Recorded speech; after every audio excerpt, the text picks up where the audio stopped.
scenarios. And so we're literally taught how to condition ourselves, condition our speech, everything in order to go and beg these people for a job, because we know when we walk in the door, I have to tear down 10 stereotypes before I get past hello.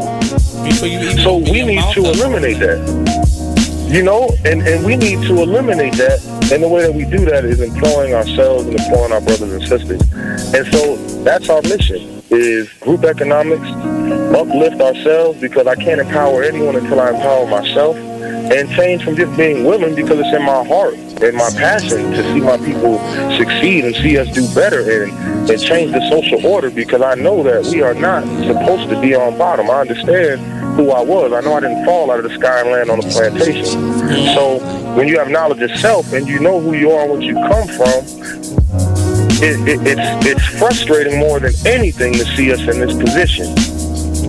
Tune into the Artist Exchange every Friday, 7 p.m. to 9 p.m., every Saturday, 12 p.m. to 2 p.m. live on BigExposeRadio.com.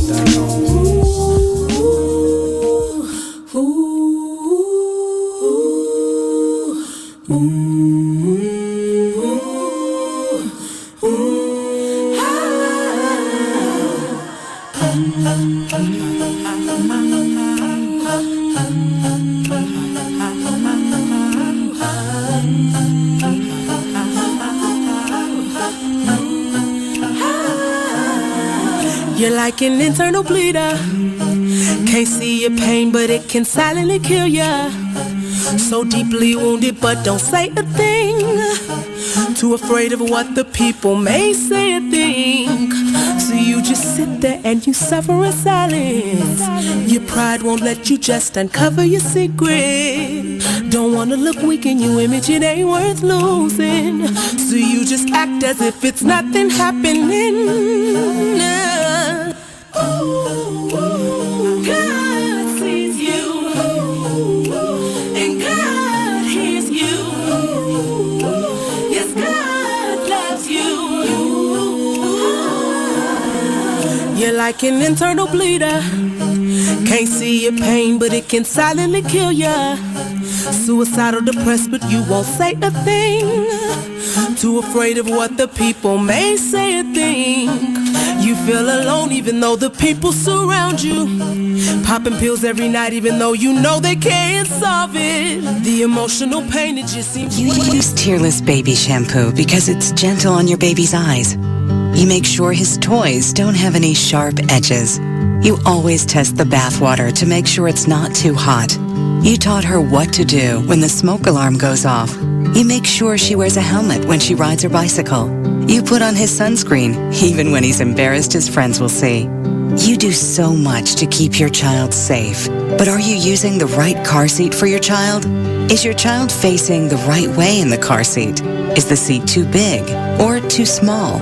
How do you know when it's time to move your child into the next type of seat? Car crashes are a leading killer of children ages 1 to 13. Protect your child's future at every stage of life. For information on the right seat for your child, visit safercar.gov/the right seat. That's safercar.gov/the right seat. A message from the National Highway Traffic Safety Administration and the Ad Council. Why is Connor having trouble focusing in school? Having trouble finding Connor's middle school? Would you like directions? No, why is Connor having trouble focusing in school? Finding lowest airfare to Istanbul. No, I'm tired of fighting with him over homework.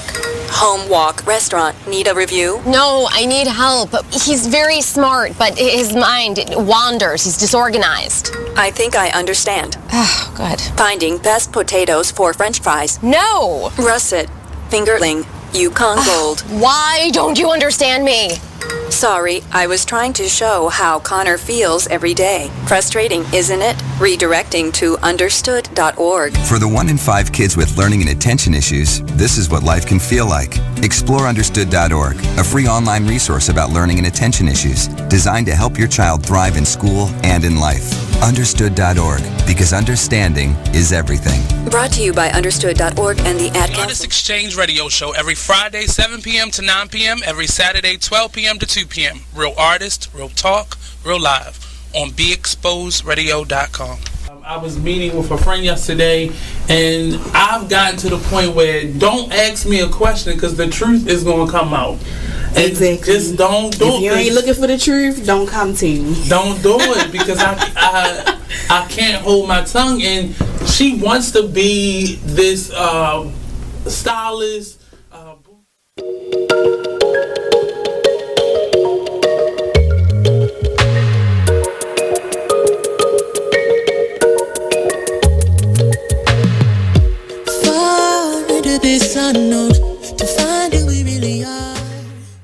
You are listening to BeExposedRadio.com.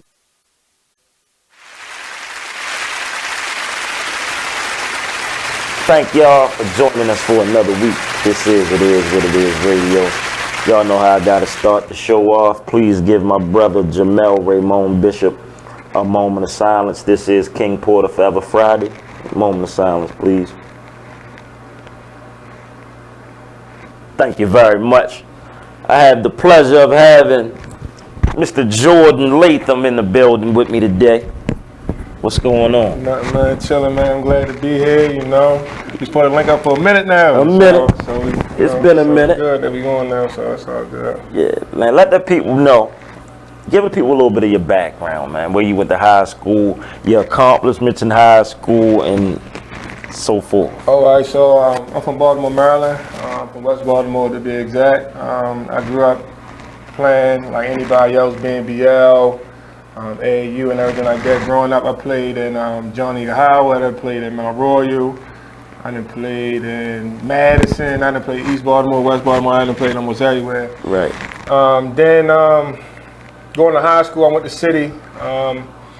We were okay going until like my freshman and sophomore year. Then my junior and senior year, we went back to back, which we just changed the whole program around. Yeah. You know, City was never like really that good, like no powerhouse school like that. So, top 150 in the country, you know, overall. My junior year, I was like top 25. I had offers for almost everywhere other than probably like Duke, North Carolina, like, you know, like big time school like that, but I had it from everywhere else. I played it 1 year at Xavier University in Cincinnati. I remember. Then I came home. I played at Loyola for 3 years. Mm-hmm. I did well there. We went to the NCAA tournament. That was the first time we went in like maybe like 17. We ain't been since like 1994. Right. I think we went in 2011, so that was a big accomplishment there. Then I went overseas. I played in Australia, Lithuania, Portugal. I played overseas for like 4 or 5 years, so that's basically about it. And I won there too. I won my first year playing pro. I won a championship my first year playing pro, so it's pretty big, man. Yeah, you did a lot of traveling. Yeah, man. I've been all across the world. I've been in a lot of places. The only place I ain't never been is probably like never been to Canada, Africa. I really want to go to Africa. I've never been to like Asia or South America, but everywhere else I've been. Okay. Let me ask you: Is the lifestyle different overseas than here? It just depends on like where you're going. Like when I was in Australia, it was sort of like, you know, America, like everybody speaks English. You can buy clothes, you know, it's a lot more easier than you being in Lithuania or Portugal where they don't even speak English. So it's hard for you to, you know, get through to people when you need to ask for something or ask for directions. You can't really get it. So right. For Australia, did you hit the Coogee spot? I know Australia is famous for Coogees. Yeah, I see some cool. I didn't really got them too big out there that I say, but they do got the Uggs real heavy out there. That's right. They got Uggs real heavy out there. That's where they make Uggs too. So they got Uggs real heavy out there. Probably for the low. Yeah, probably yeah. get some lugs for the low I out seen there. one time they had a sale at the mall. One time they had like Uggs for like 80% off or something like that. So I could have cleaned up, but there wasn't no like nothing that nobody here would really wear like that. So right. While you were overseas, right? Let's go through that trend. Matter of fact, though, let's take it back to high school. Okay. Your senior year, I was a witness to a lot of dunks, a lot of wins.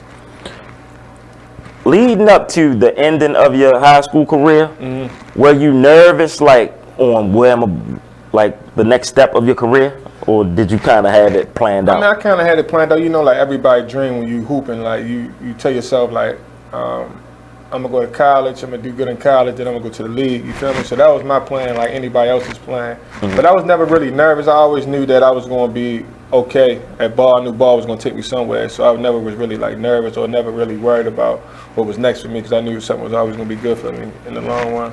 Okay.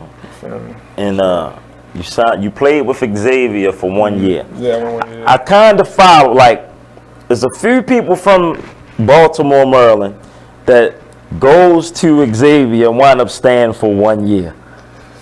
Yeah, my experience was like, me and the coach had a disagreement about assignment or something I did, and he thought I was lying to him. You know how that go. Yeah. And then me just being young, dumb, and being a knucklehead, I told him I wasn't trying to do the punishment, so he put me off the team for a couple of weeks. I had to do something crazy. Like I had to be on like the Stairmaster for like an hour on level 15. You know, it was hard. Okay, you know what I mean? It was made hard. you pay. Yeah, so I had to do that for like a week and a half, and then good thing for me is that I finished the punishment. I got back on the team. We went to the NCAA tournament that year. We lost in the first round to Marquette, and then like after that, we just parted ways for real. Yeah, that level of basketball, was it easy for you to adjust to? No, I mean, at first I wasn't playing at all, you know what I'm saying? Because, like, the regimen is different. Like, you got to lift. You got to get up in the morning. You got to get shots up, you know what I'm saying? You got to lift weights, and you got to go to class. So it's it's a big, different adjustment. Like, whether you was, like, if you went to high school, like Oak Hill or something like that, they prepare you for that next level. But when you go to, like, you know, I feel like in the city school, you're not really prepared for that because you got practice in the afternoon. It's not like practice, class, practice, you know what I'm saying? Then you got study hall and all that stuff like that. It's a real big, different like regiment going on when you go to college, when you play at that level. It's real demanding too. Like, people don't understand, man. Like, you barely have enough time to do anything other than play basketball and go to school. That's it. About really the business. Yeah, there's nothing else you really can do. I'm gonna ask you this. I'm gonna retract a little bit. Who was the toughest person in high school and in college that you played against?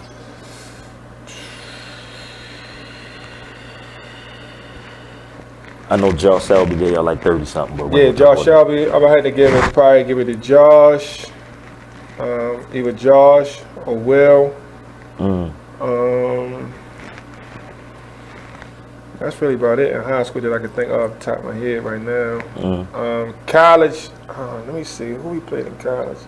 When I went to Loyola, the first round we had to play Jared Sullinger and them. That was pretty tough. No, the toughest person I played in college, hands down, had to be Anthony Davis because we played Kentucky that 1 year. We had him by like, we was like losing by like 5 at halftime. Then like after halftime, they came back on us. It got y'all. Yeah, it got us, man. It was like a different type of turn up. So yeah, but Anthony Davis, hands down, was probably the best player I played against in college.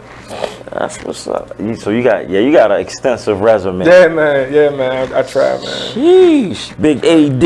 Okay. Yeah. So, okay, you say Anthony Davis was the toughest. Who was the first person in college ass that you could say, all right, I bust his ass? And if you see him in public, you'd be like, yeah, you know. I think in the league, we played against Robert Covington and them team one time at Tennessee State University, I think, something like that. It's in Tennessee. We played against them, and I was cooking them. He wasn't even. But the crazy part is, I'm not gonna say he bum enough like that, but he wasn't even the best player on his team. To me, it was another kid on their team. He was really like that, and I played good against them. But yeah, man, I mean, when you get to that level, it's just like different circumstances of what you have at your school and how much gym, availability you can get in order to like work on your game and stuff. That's why I feel like a lot of them dudes just get nice like that. You know what I'm saying? So let's talk about college life. Were you pressured, or I would say approached by a lot of fraternities for you to join? No. I was never pressured. I went to a predominantly, white university all my years up, going to college. So that stuff like that wasn't even nowhere near. I thought about it one time, but it's like really not. I don't think it was nothing for me to do for real. What fraternity was it? You remember? Alpha. Yeah. My brother Alpha. Oh, okay. Family ties. Yeah. So I was gonna do something like that, but then I thought about it, and I be hearing all the stuff they be going through. I was like, nah, man, I can't get. I'm not going for that. It's dead. So I can't do that. So let me ask you, went to Loyola. It's a predominantly Caucasian school. How did the Caucasians treat you? They treat us good. I mean, coming from being in the city my whole life and just being around a bunch of black people my whole life, it was like a almost like a culture shock for me. Yeah. Just to see, you know, going somewhere that, you know, I'm just saying all white people all the time, and only, you know, people of color I see majority of the time is us and the girls team. You know what I'm saying? Right. And like a couple other students here and there. So, you know, it's different, but I don't think it was that. I don't think it was really that bad. I can't really say that I had like no scares or nothing like that, no rape allegations or nothing like outlandish like that. So that's good. So it's pretty fair. Yeah, That's pretty good. fair, That's good. Now overseas, were you treated like a rock star? Yeah. Over there, I was treated pretty good. Like, it just depends on where you go. Like, some clubs are like higher clubs, and they get treated like they treat those guys like they like everything, like the NBA players. And then you got like lower level teams where like you just get treated like love and just your lower community and stuff like that. So it's different, but they treat us like gods over there because like to us it's like we like the mecca of all basketball. So when they see us play, it's like they are amazed. You know what I'm saying? So it's just different. That's what's up. Is the pay scale attractive over there? The pay scale? Far as once you get an overseas contract, is it? Yeah, it's pretty good. I mean, starting off, it just depends on like, I put it to you like this: if you have a better opportunity of making better bread, the higher the school you go to. So like dudes who go to like, you know, North Carolina, Kentucky, and all that, they're gonna be probably making maybe 6 figures starting out. You know what I'm saying, or making a decent bag. Or it just depends on your agent. You know what I'm saying, what league you go to and how long you're willing to grind. Because a lot of people take them a long time to get to the payday they really want to get to. You know what I'm saying? So, but it's cool though. I mean, you don't have to pay rent. You're getting all your money. You're not getting taxed for real. No tax. Yeah, tax free. So you good. I mean, you good for the most part.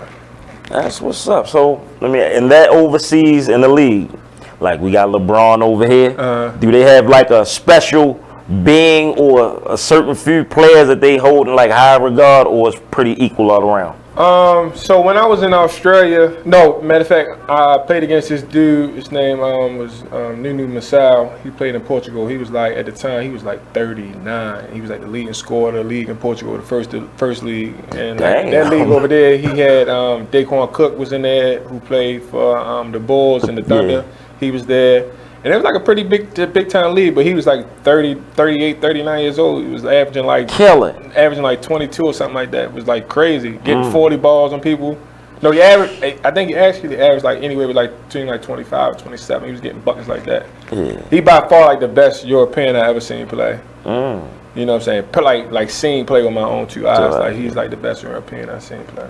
That's what I wondered. Like this is like we LeBron, Steph. I wonder if there was anybody over there. Yeah, I mean, like you got to think like anywhere in the world, it's like people who are really like good like that, but they just don't get the opportunity to go to the NBA because it's like, you know what I'm saying, that window is real small. Like you got to be really like outstanding to get to the NBA. But there's dudes over there who can like ball, man. Like OD. Like dude was like the best European I ever seen play. Like he was just really like getting buckets. Dang. Like effortlessly. Like that was crazy.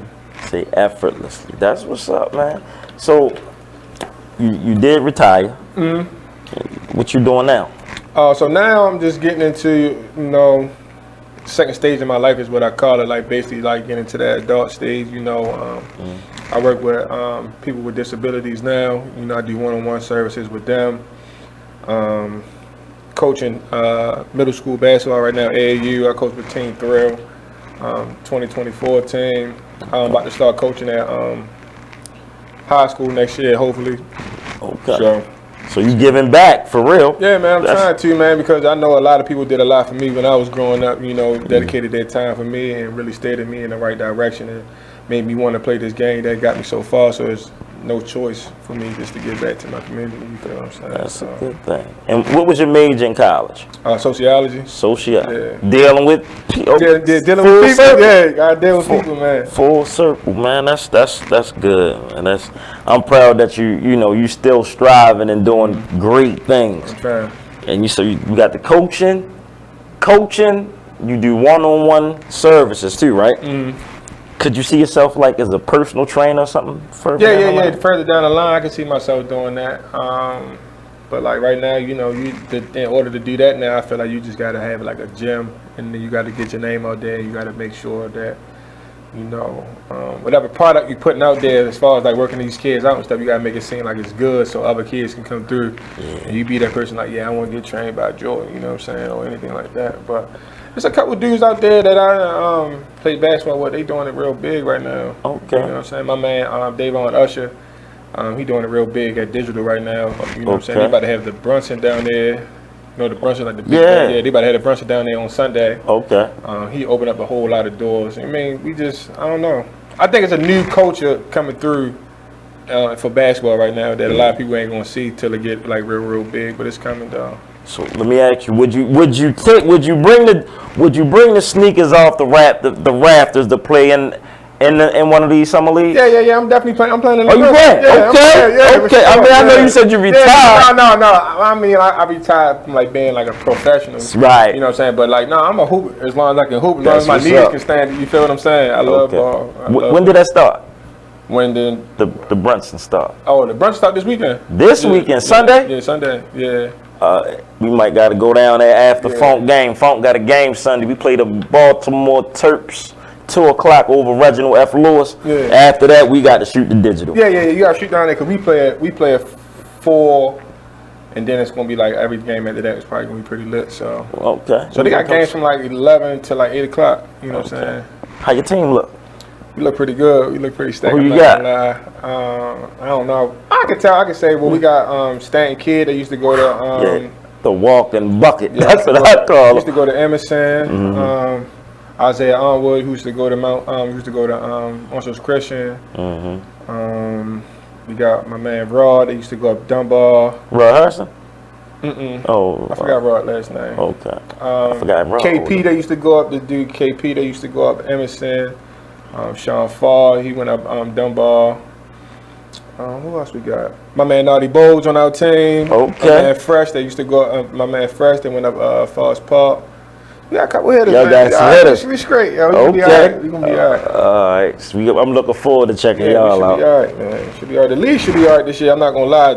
For the last few years, I haven't been here to play in it, but I used to watch it every Sunday. Every time the highlights come out, I used to watch it every Sunday because it used to be so lit. You know what I mean? That drive. Yeah, okay, man. So we can definitely look forward to you getting buckets Sunday. Yeah. 2 days from now. Yeah. Brunson League.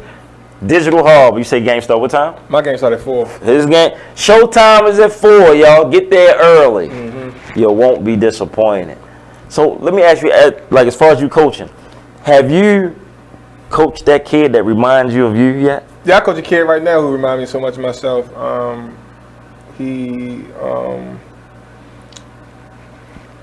I feel like he is like what I wanted to be as a player at that age. You know what I'm saying? He's like real like skilled with the dribble. He can shoot a little bit. He's like he's good. You know what I'm saying? I think that he could be an NBA player in my opinion because he's that good. Like he's like 6'4". He can dribble. You know what I'm saying? The kid's good.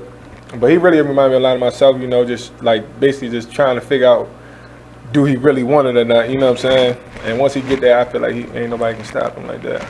Get his head together. Yeah, but I feel like what you there for. but I feel like when you coaching, you know what I'm saying? Because I know you coach too. But I feel like when you coaching, every kid that you deal with on your team, I feel like you can see a little bit of yourself in each kid in some type of way, some way. You know what I'm saying? Some type of way, shape, or form for real. So it's like you have more of an attachment with certain players than you do other players. But I feel like you see yourself in all the players. You know what I mean? True. That's true. So any coaches out there, I hope that you all understand the importance that we hold in the children's lives. It's not all about sports and winning. It's about building character, teaching life skills.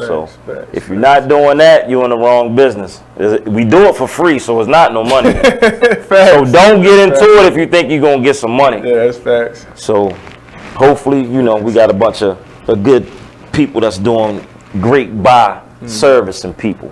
You know, I love what I do. I do. And you know, and it's shocking. I never knew you was into like sociology and stuff. I didn't know that. Yeah. That's what's up. I just like what people, you know what I'm saying, like just on a day-to-day basis, like you just look at people and see what they do, and you know what I'm saying, you just wonder like why do they do that, you know what I'm saying? And so that's why I like it to sociology and stuff like that. So everybody has a story. Some good, some bad, some unbelievable. Yeah, facts. Trust me. That's facts. It's interesting though, like to be perfectly honest, what I really want to do, I'm trying to find a drug addict to bring him up, not to bash him about what he do, but let the people know where you started, where you are now, and how did you get there. Right.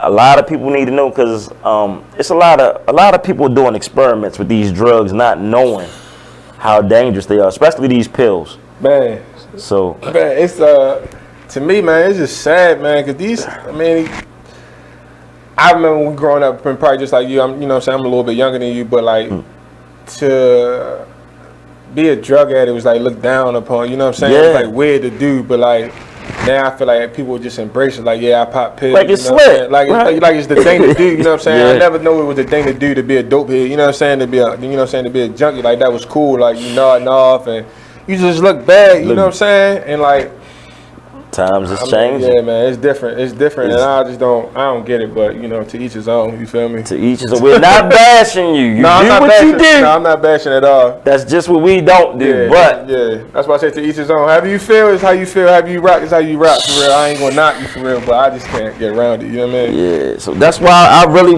want to bring somebody up here. And the thing is, funny thing, 2 weeks ago, most of the times I had my son with me after the show.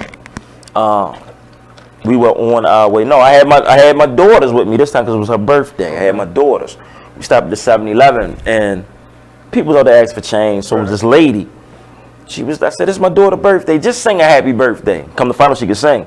So she sang to her, gave us some freestyled a poem. She was all right. I invited her, but she never came. But she gave me a little bit of a story, how she was from D.C., how she was abused, and she used the drugs as an escape. And started, I forgot, she said she smoked that Love Boat. She was from D.C., smoked that embalming fluid, and yeah, man. So it's tough. But I want to touch some people, man. I want people to really hear other people's stories. Yeah. Definitely, man. But say no to drugs, y'all. That's all up. Please say no to drugs, because I done ran into a few people. All right, I graduated high school in 1995. I'm 41 years old. I got my grade, but I done ran into a few people from school. Woo! Yeah, man. Hey, man, you can run into some few people. I done heard, you know what I'm saying, stories. And I seen people who my age who look bad, man, you know what I'm saying, and looking like, you know what I'm saying, life just hit them hard, you know what I mean? But just on them drugs, man. That's tough. Drugs, man. So with your sociology, right? Sociology? Yeah, sociology. How much do you think that keys into your job that you do now? I don't know, because I ain't gonna lie to you. I learned that all that stuff so long ago. But, you know, I think it's just tying in with just basically interacting with people on a daily basis. Because the person I deal with him 8 straight hours all day. You know what I'm saying? So it's like, you know, I gotta know stuff that he don't like, and he gotta know stuff that I don't like. You know what I'm saying? I gotta help him out on his day-to-day regimens and stuff like that. So yeah. You like it though? You like doing what you do? Yeah, it's cool. It's cool. I feel like, you know, the man upstairs is doing it for me for a reason that's going to help me out in the long run, because you got to have a lot of patience when you're working with these people, you know what I'm saying? You got to make sure that, you know, you're sensitive to their needs, but at the same time, you guiding them, you helping them, you know what I'm saying? Like, you're not treating them like they handicapped or nothing like that. You want to treat them like they regular, ordinary people just like me and you. Right. So, I mean, it's cool. It's cool. It's something to do for right now, but I want to do other stuff. Yeah, I feel it feel good to do it, but I'm gonna tell you about something that happened to me yesterday. I got a call. I got a DM first. It was from a kid that worked in a group home. Well, he was in a group home that I worked at. So he was like, "Mr. Ty," talking. Yeah, I caught you. He said, "I saw you because you followed YG Tech, and YG Tech put you on his video, on his thing." And so I said, if it was you, man. Long story short, man, he got locked up. He went away to Atlanta for a while, came back. He's making good money. Right. And he told me, you know, the impact that I had on his life. And I didn't know. And I told him it really made my day, because you never know how a certain person is feeling. Right. And with me, I'm doing it from the heart. Right. And he told me, man, you should take me to my appointments. You really cared about me, and I really just wanted to thank you for that. Right. I was like, wow. So shout out to Dark Right, man, if you watching, hopefully. Good dude, but you gonna run into that all the time, man. Yeah, man. Definitely. Yeah, man. That make you feel good. You know what I'm saying? That means you did something. You know what I'm saying? You make it feel like your time was not wasted. You know what I'm saying? Right. You helping somebody who probably need help but don't know how to say it. You know what I mean? Right. So it's a lot towards it. That's what we need to do, y'all. Help each other. Yeah. Give your brother a helping hand. And another thing, man, please stop. I hate the when people greet each other as dummy. Man, no, we're not dumb, y'all. I mean, back in the day, we used to call each other fool, but dummy just sound worse than fool to me, man. It's just the culture, we man. Great people, man. Bring positivity back. It's nothing wrong with being positive, man. Right. God damn, uplift your people. What's up, dummy? Nah, man. But to each his own, y'all. Yeah, that's the wave. Just don't call me dummy, man. That's all I ask. Call me Ty. You call me my last name. Just don't call me dummy or shorty. That's it. I feel you. You know. But yeah, what? I know that's like your thing, well, not your thing, but the thing. But do you feel a certain way about that, or you like you say it's just a part of the wave? It's just a part of the wave, man.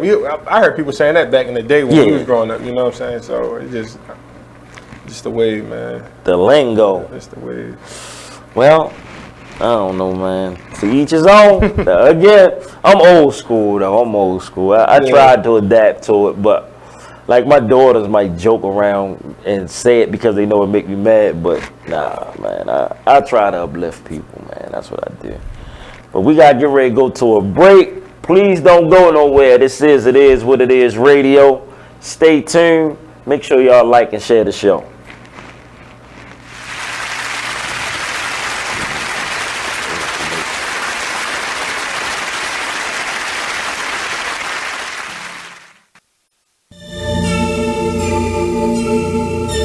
Like the one thing you always gotta remember is people gonna try to project their insecurities onto you. But you can't listen to what them niggas saying. You gotta get out here and do your shit regardless. You gonna do what you love for the rest of your life anyway. So why not turn that shit into something? Be a man of everything you say. This shit bigger than me, man. Like yeah, I'm good and all that, but you know what I mean? I ain't shit without y'all. So no matter what you up against, go hard. Don't matter. Can you imagine how I really having nothing is? Stomach growling, you ain't got no food in the fridge. Surviving on a jail diet of water and bread. No father figure, that's cause my father dead. Mom's bringing different niggas in and out the crib. No money, so you seen it's less than all your friends. But it a joke because your mother was a crackhead. Older sister hoeing off, giving all the homies head. I could wait for your response, but they love to hear me talk, so I just wait for the applause. I always knew that I was great, I got them haters so appalled. I'ma make it out the darkness, and my word is my bond. Delivering these bars while I'm gripping on my balls. Jealous niggas hate to see you succeed, so fuck them all. I'm the master of my destiny, nigga, you not in charge. You either on your grind or in the way, so get lost. Be a man of everything you say you stand for. Lead your people by example, being hands-on. If you're back against the wall, to get your mash on.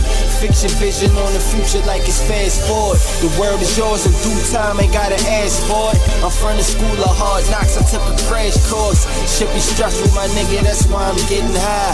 But that's life, and it's the code that I live by. And you know how it is, where we at, nigga. They say money can't buy happiness, but I be happy as a bitch when I can have dinner.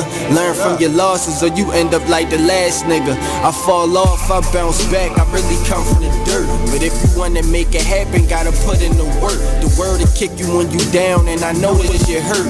And it's crazy cause your family, your shit on you first. My sister stabbed me in my chest, I had a hole in my shirt. I never said a prayer for her on my way to the hearse. I died twice that night, man, I'm just happy to be here. And shit like that is the reason I never be scared. Was drifting through the smoke in the field, I couldn't see clear. It's deeper than the rap, I'm where the bottom of the sea is. Was trying to make it happen till I happen to ball. It's all mind over matter, the fuck the matter with y'all, huh? Be a man of everything you say you stand for. Lead your people by example. example being hands-on. If you're back against the wall, then get your mash on. Fix your vision on the future like it's fast forward. The world is yours in due time, ain't gotta ask for it. I'm from the school of hard knocks, I took a crash course. Should be strapped with my nigga, that's why I'm getting high. But that's life and it's the code that I live by.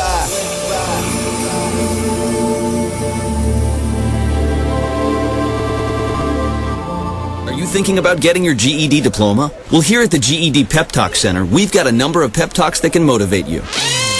Sometimes things don't always turn out the way you want them to. You know that feeling? People look at you and don't believe in you.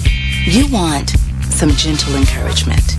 Then you're on your way to your GED diploma and a better life. But I know they're probably just a little bit nervous. You can find it in yourself to take that first step. You can improve. Artist Exchange. The Artist Exchange. The Artist Exchange. The Artist Exchange. The Artist Exchange. Artist Exchange Live. The Artist Exchange. The Artist Exchange. The Artist Exchange. Starts now. You are listening to BeExposedRadio.com.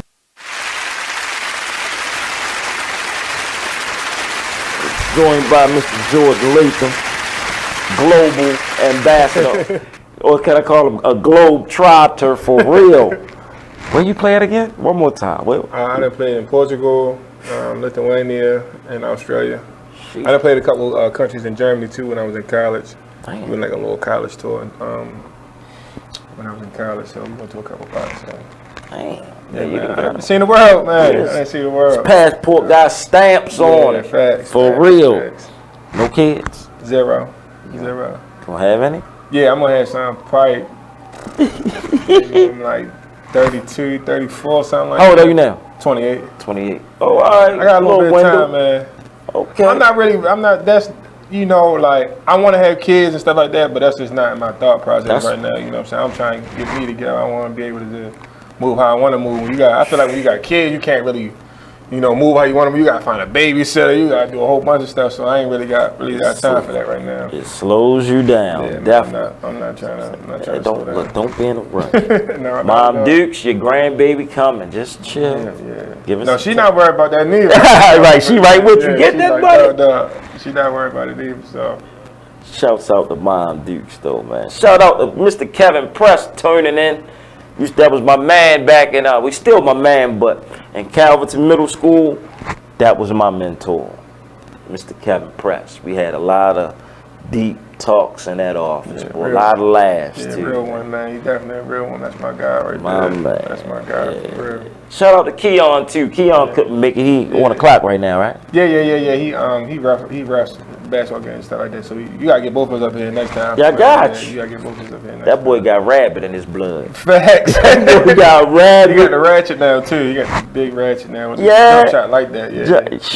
Jump shot. He playing with y'all? No, he playing on another team. He playing at 8 o'clock. But he down there though. Yeah, he down there though. Yeah. Okay, getting it together. Yeah, man. So that's what's up. How long y'all been knowing each other? Because I see y'all got a close bond, man. Man, we've been friends. Man, we've been friends since we was little. I'm talking about like, we like 2 years apart. So you can talk about like sandbox years. We've been friends. You know what I'm saying? His mother and our parents has like been good friends. You know what I'm saying? We live right across the street from each other. Yeah. So when I tell people like we really real live like best friends, like close friends, people like, oh man, I thought y'all was just cool in high school. Like, nah, that's really my man for real. Right. That's really my man. And that's like looking at y'all bond. That's good to see that. Y'all value friendship. It's not a lot of people that value friendship. That's the most important thing, man. You need friends. Like when you don't have a friend, you don't have nobody to call on, man. I feel like that's one of the worst things to have, man. You need somebody to call on. You need somebody that you can, you know what I'm saying? You just need somebody, you know what I'm saying? If anybody, you need somebody, especially a good friend, you know what I'm saying? Right, especially if it's genuine, man.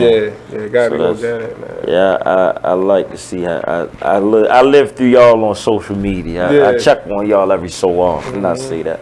That's good though. Shouts out to him, man. Y'all both come from good stock. Yeah. So definitely, I appreciate y'all for showing me the utmost respect, man.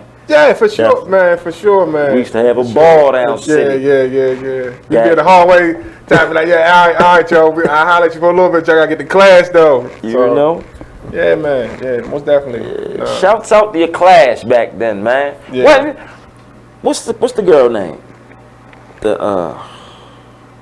got killed. She graduated with y'all, right? Corinne. Corinne. Yeah, Corinne Gaines. Yeah. Rest in peace to Corinne too. Right. I was thinking about that, because was crazy when that happened. I saw the picture on the news.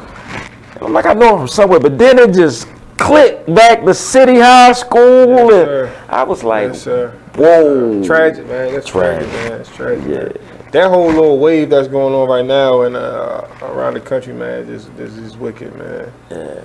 We got to be careful out here too. We killing each other, and the police are killing us. So, man, that's why we need to be unified. I believe, man. We got to stick together.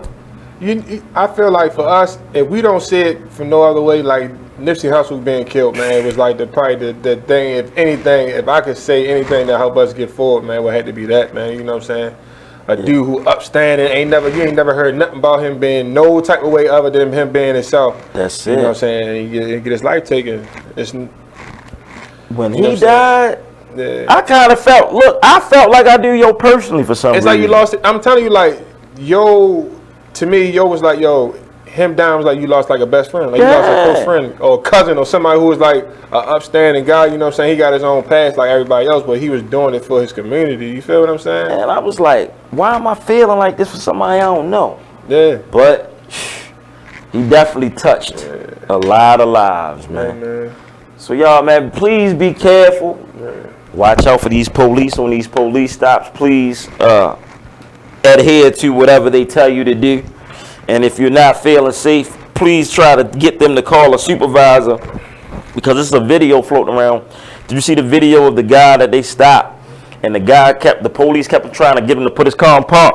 Oh, yeah. And he told me, like, he got a gun. He got a gun. He got his hand up. Man, listen, y'all. Y'all gotta wake up. They getting so used to killing us and getting away with it. They playing with us. That man was like, he got a gun, lying on camera. I'm not gonna lie to you. One of my mans told me the other day, it was really interesting. He said, man, I think they just trying to start a race war, man. I think they really want us to really just like kill each other. Like, I think they just want to like, I don't know, man. They want us to kill each other. Because I think that, not to say it's a bad thing to say, but I don't think that it's going to really get out there until, somebody kill a police officer. You know what I'm saying? But I would hate we had to come to that for real, because we shouldn't be killing each other in general. You're right. But I think that's kind of what it's going to come down to. Yeah. A police is going to get hurt, because you can backtrack. The police have been real lackadaisical for the past few years. Yeah. Then they went from them being lackadaisical and not doing their job to them abusing us. Right. It's going to take somebody to kill a police. And I'm not even going to say race war. I think it's going to be more of us against them, as far as us against the police. Yeah. Honestly. Yeah. I think that's what's coming. Yeah, man. And we shouldn't have that, but it's tough. Yeah, man. Think about it. Back in the day, they had officer friendly in the schools. What happened to officer friendly? Ain't no officer friendly. No officer friendly ain't there no That's more. what I'm saying. Like, the police image is tarnished. Yeah, man. So it's bad, because I feel like we all need each other. Okay. Hey, we got to go to a break. We will be right back. Please like and share the show, and don't go nowhere. This is It Is What It Is Radio.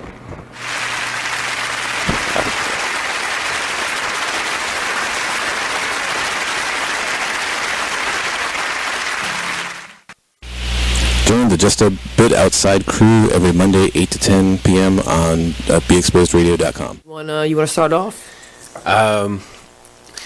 I think I'll get it out of the way on a who's not. Okay, do it. The Orioles. Right. They got swept by the Royals. They lost 4 in a row, and the last 5 games have all been decided by 1 run. Mm-hmm. The game before, or the last game that they lost before the Royals was the Nationals, and it was Weeders, of course, won with a home run. Hit the home run. Right. They were going into that National Series. It seemed like they were doing so well, and they just crapped out. They got that game postponed, so who knows when they're going to replay that or play that game. Mm-hmm. That's my first not for the night. Okay. Okay, I'm gonna go ahead and weigh in on my who's not, and I'm gonna talk about the San Diego Padres. The Padres. That's okay. You just took my answer. They're in last place in the NL West. They've lost 8 of their last 10. Their run differential is a negative 65, which is just horrible. So when you have, well, let me just talk about run differential a little bit. It's kind of like the how much like you're winning or losing your games by, pretty much. Yeah. Okay. It's like the margin of victory, kind of. Right. So when you're in a negative number, that means that you're. Then your average game you're losing by a whole lot. Right. I mean, a number like negative 65, this early in the season is pretty rough. That's horrible. Then the pitching numbers pretty much support this stat right here.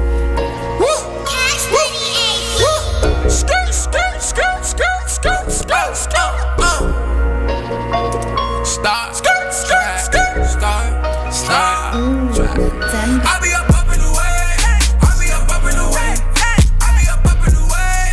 I'll be up in the way. Running on my face. Gucci guilty on my face.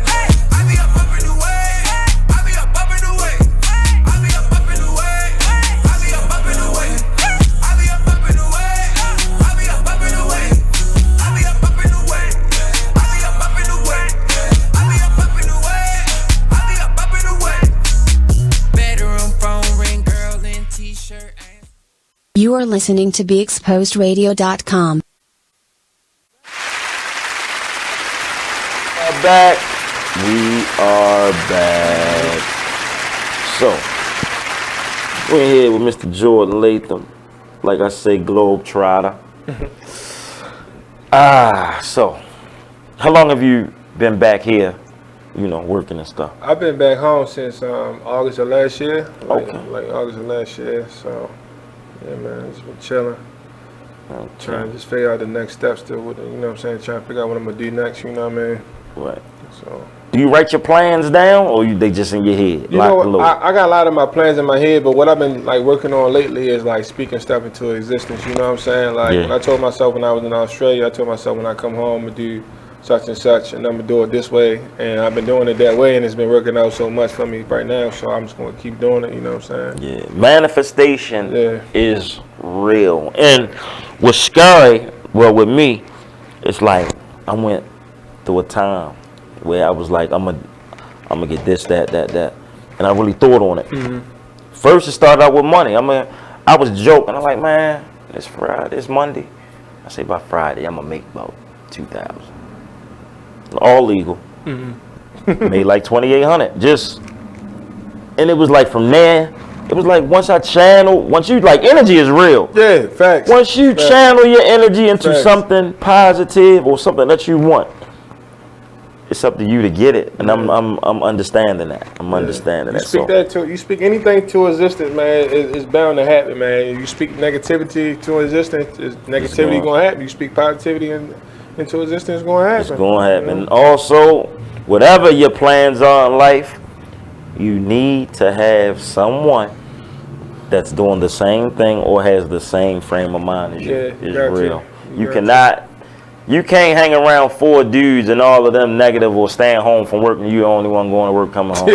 Something ain't right. Ain't gonna work. You got to surround yourself with like-minded individuals, I learned. And as long as y'all positive and building towards something, it's your work. And it's something that's crazy that I tend to think about. And I kind of got mad saying, dang, why me and my friends didn't do that? I was a trash man for one day, right? Out Carroll County somewhere. Mm-hmm. So by the time we get out there, the trash, all of his trucks was gone, but one, and that one was broke. Right. So the owner, I had to kick it with the owner that day. Mm-hmm. So I found out his name. First thing I did was Google him. He was worth $2.1 million. Cool. All right. So I said, all right. Ain't bad. It ain't bad. I said, all right, I'm about to kick it with this man. I'm going to pick his brain. So we ride. And I said, how did you get to the position that you're in today? He said he grew up with 6 friends. Him and the other, the one's a police officer, one's like a police chief, one's a fire chief, one's a lawyer, it was like everybody was in a different lane, but it was all beneficial to each other. Yeah. So they got businesses, and what they do is help each other out. He was like, we've been doing that since they was like 12, 13, putting money in the pot and doing stuff together, and they maintained a bond and made it work. I thought about, my close friends. Yeah, we sold drugs together, but we ain't take it to that next level, man. Yeah. I was like, that's what it's about. Right. Having like-minded people with a plan. Yeah. So proper planning prevents poor performance. That's definitely real, man. Yeah, I like that one. That's definitely real. So in the future, right? Let's see, when it's all said and done, as far as coaching with you, right? Do you plan on, other than high school, do you want to take it further? I wouldn't mind coaching in college for a few years or something like that, just to get the experience, you know what I'm saying? But overall, I probably want to do just high school for real. I feel like that's the best thing you can do, like, from that age on, because that next part of your life is where, like, you really gotta, you know what I'm saying, get your mind together and figure out what you really want to do, because those 4 years of college gonna go too quick, you know what I'm saying? Yeah, definitely. Definitely. Yeah. Well, that's what's up. I mean, I think it'll all come together. Yeah, facts. It'll all come together. I think the higher level you go to coaching, the more patience you gotta have, which sounds crazy, but we go from the big brother / big uncle, maybe father figure, to father figure / authority person, because that after high school you get into that college life, it's tough. It's a job. It's your job. You gotta make sure, like, the kids I recruit, the kids I gotta make sure those kids are producing, or else I'm gonna lose my job. You know what I mean? Right. I gotta make sure they graduate. I gotta make sure they go to class. I gotta make sure they doing everything. So it's like a full-time job. You gotta make sure those kids that you bring in, you gotta make sure they represent you right too, because you know what I'm saying, you bringing them in as well. So it's a lot to go with. It's a lot to go with that. Right now, I'm not really trying to do all that. When you were getting recruited, right? Were coaches just telling you, like, what's some of the craziest stuff a coach might have told you? No, they were. Well, not crazy, but nobody was really telling me nothing like too wild for real. I mean, I think that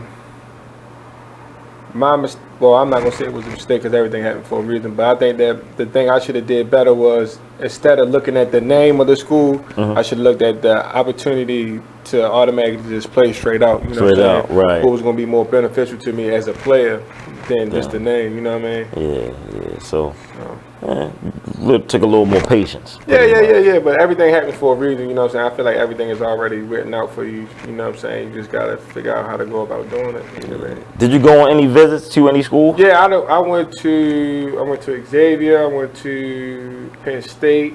Penn State was dope. Yeah. What they had for you? Tell us about that Penn State trip. When we went there, it was me, my mother, my father. I think my brother went. I don't remember. We drove up there and everything like that. And they had a football game. They had a football game there that night. And man, when I tell you the arena was crazy, it was packed, like 100,000 people. We on the floor. Cause you know Penn State real big in football too. Yeah. It's like a real big school anyway. You know what I'm saying? That's all it is up there. So that was dope. You know, they took us into the VIP section, feathers and stuff like that, you know, came shirts and stuff like that. But yeah, the recruiting process was dope for real.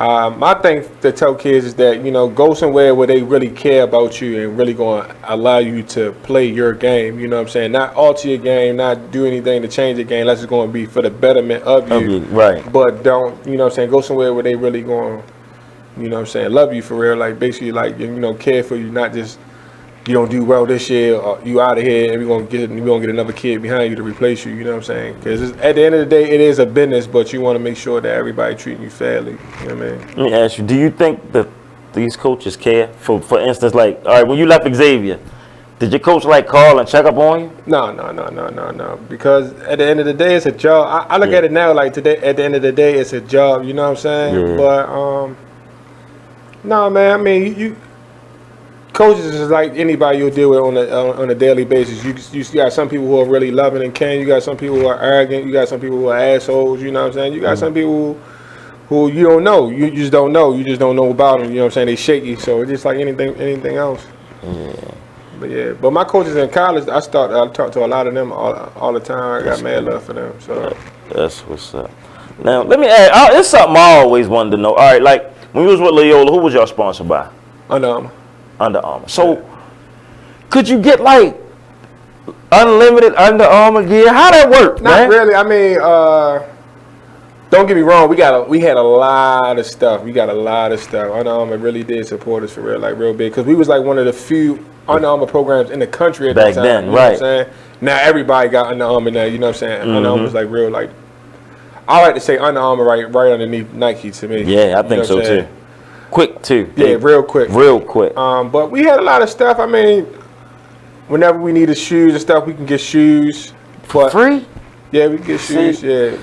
Yeah. We wasn't getting like they don't have all the stuff that they have now. I'm pretty sure the kids probably get more stuff now. But like when you at them bigger programs like Kentucky and stuff like that, I'm pretty sure them dudes get unlimited gear. Whatever they want, they probably just get whatever they want. Right. You be seeing them dudes at Oregon and stuff. They get them custom made shoes. Yeah, that's what. And then they be selling them. Yeah. Which I don't see nothing wrong with that because they ain't paying the kids anyway. So they might as well Get your money. Right. We're trying to find a way to get a little hustle for real. Yeah. Which is crazy. I just always wondered, like, because like with the schools being sponsored, like, was it just here? Go to the gym and get whatever, or some of them I ain't gonna lie, I think some schools are like that, but you know what I'm saying, it wasn't like that when I was up there. But I ain't never, if I ever needed anything like that, I could get it. Yeah, with no problem. I could get it. Yeah, man. That's oh man. What overseas were y'all sponsored too?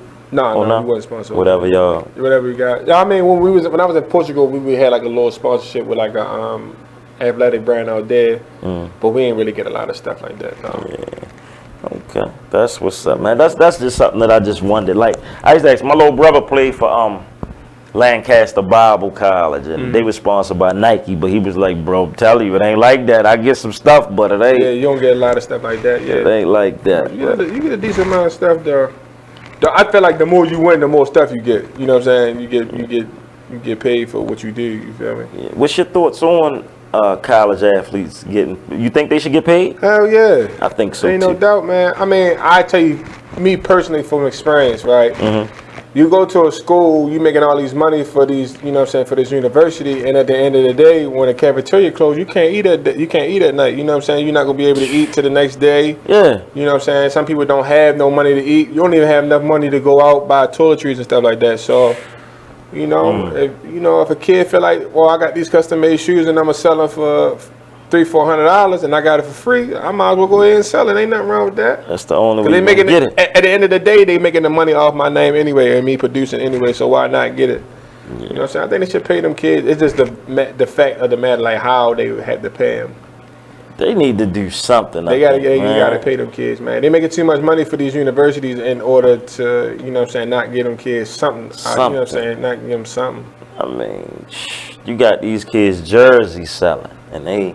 That's why I feel like now, like, ball is going towards, like, it's a business now. Like, they want to make it a business for everything else now. I feel like the players going to make it a business now. If you got the opportunity to go get some money, go get some money. Go get it. I mean, not to say that college is not for everybody, you know what I'm saying? But the experience is good to have overall as a human being, I feel like, if you go. But if that's not what you really want to do, is learn about being, an astrophysicist or something like that. If you don't want to do nothing like that, then go get your money doing something that you love to do. You know what I'm saying? Right.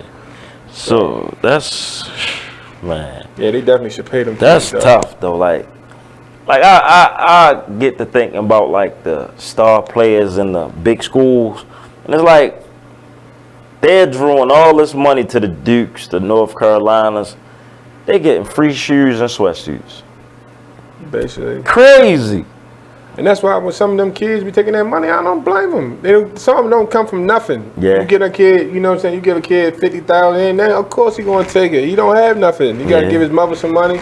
He probably don't have no money himself. I remember my cousin Skittles, right? Used to play with Walbrook. He went to a basketball camp with O.J. Mayo. He called me from the camp with O.J. Mayo. He's like, yeah, I'm rooming with him. He said, guess what USC gave him?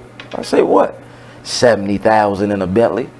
I was like, yeah, he deserve it. Because he's really about to take that school to another level just with that 1 year he was there. Facts. And that's what he did. So, OJ Mayo, I don't know if you still got that Bentley.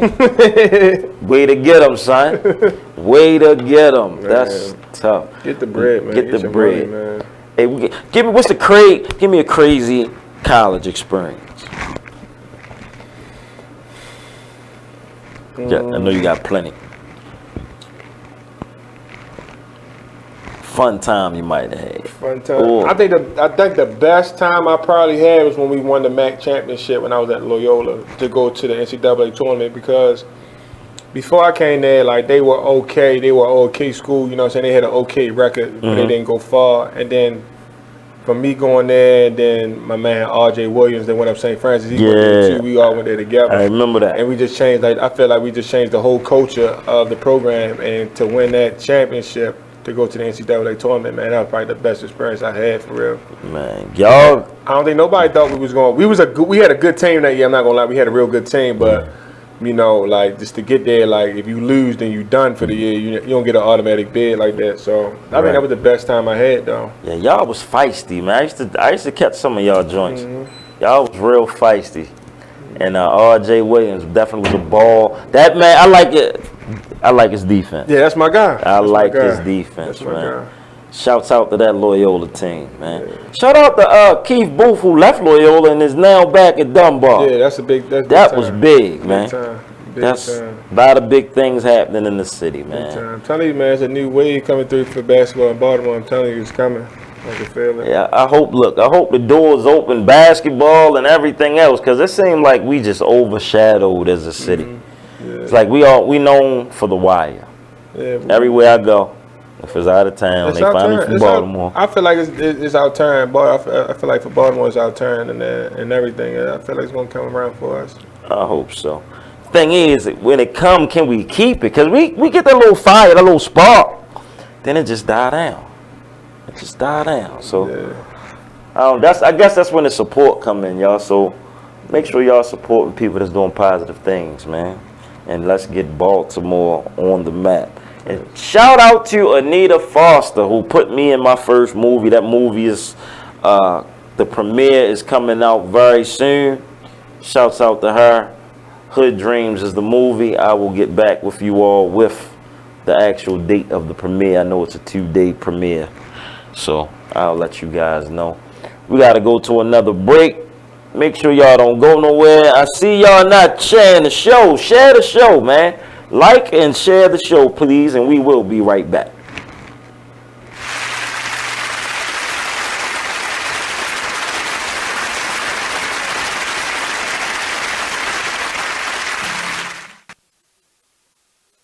Hi, I'm LeVar Burton, and I'm proud to be a book person. How do I choose a book? Sometimes it's the cover, sometimes it's the title. I guess I'm pretty visual. If a book's really impressing me and the writing is really good, I will peek and see what the last paragraph is, because the endings of books should rock you. I am a book person, and if you're a book person too, read to a child and spark a lifetime of ambition. Join me at bookpeopleunite.org, because reading is fundamental. A public service announcement brought to you by Reading is Fundamental, Library of Congress, and the Ad Council.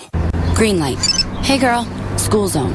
I'm getting hungry. Car changing lanes. You want to meet me for pizza? Stop sign. Intersection clear. Yeah, street. Pizza sounds good. Ballin Street? Girlin Street! It's hard to concentrate on two things at once, like texting and driving. Stop the text, stop the wrecks. How will you stop texting and driving? Tell us at stoptextstopwrecks.org. Brought to you by the National Highway Traffic Safety Administration and the Ad Council. There's a rumor going around that Tyler Perry and Oprah are beefing. Well, let me tell you about this. Tyler, okay, told Oprah, bitch, if you don't have my money, we're going to have a problem. Ooh. Oprah said, what is the problem? Ooh. You said if I don't have your money, there was going to be a problem. So Oprah is standing her ground like, bitch, I'm in charge.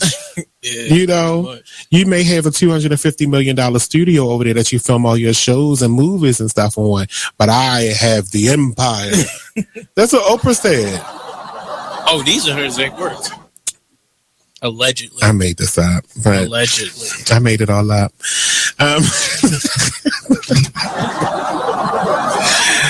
But there was a rumor that they were beefing.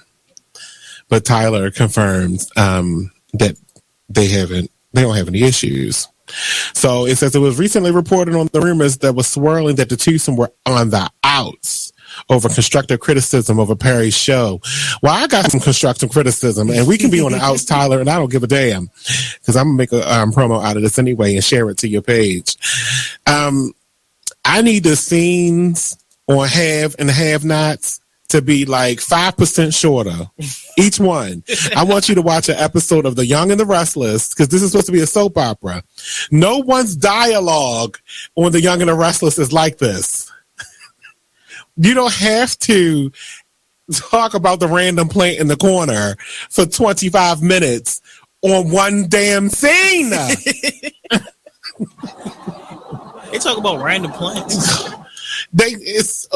It was a blood stain on the floor for 5 episodes. I can't take it.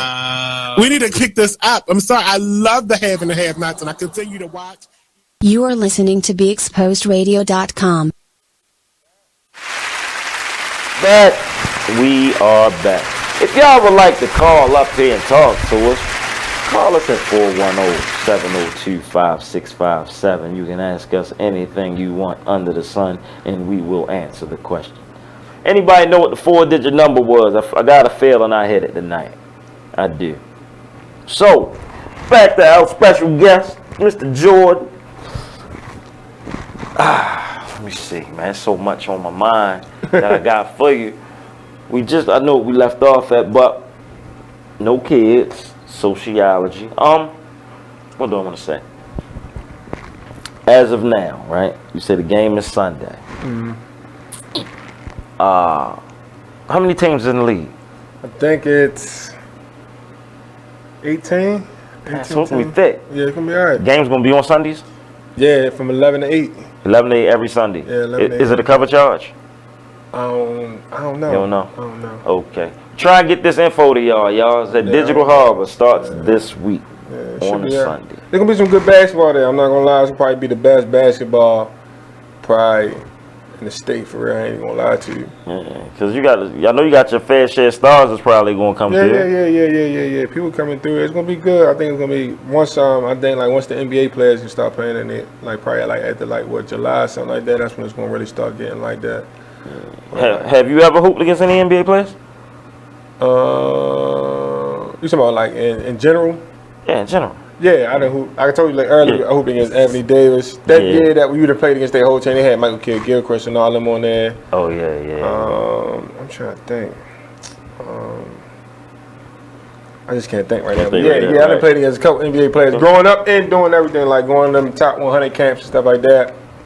Was anybody overhyped that you might have heard about and you got in them camps and was like, man, he garbage? No, not that I think of. Nothing I can think of. No. But dudes is like really nice though. Like me and Kyrie Irving was on the same team at the NBA Top 100 camp. And yo was doing the same thing. You doing the same thing he doing now. Like, you know what I'm saying? It was just crazy for real. But no man, I ain't. Wait a minute. I don't know. I ain't never seen nobody that was like overhyped or nothing like that. So you said Kyrie was doing the same thing. Doing the same shit he was doing in college. That boy retarded. That boy retarded with the handle. Kyrie Irving is like that, man. I'm not gonna lie to you. You think he gonna stay in Boston? No, he got it there. New York, or is he going to LA? I don't know, man. I think now the league is just so different now, man. Like cats is, I like it because like it just excuse me, they're shaking it up. So like, ain't no cats about to get their money, man. They about to get their money. That's what they about, getting the bread. It seems like it's not really, they're not into winning championships no more. It's like, give me the money, and that's it. If we make it, we make it. Yeah, man. I mean, it's a business. You can't really knock them for that though, because what is like 32 teams in the league? Yeah. And only one person can win. So at the end of the day, you might as well get your money. But I'm a competitor, so I want to win. You know what I'm saying? But at the end of the day, go get your money, man. If you can get your money, go get your money. get it. And, These dudes now making like what, $2 million, $200 million? Right. Come on, man. You got bench players with $1 million contracts. I ride the bench, clap and all that, high fives, get towels, all that. 10 mil, yeah, I ride the bench all right. Ain't no problem with me. No problem at all.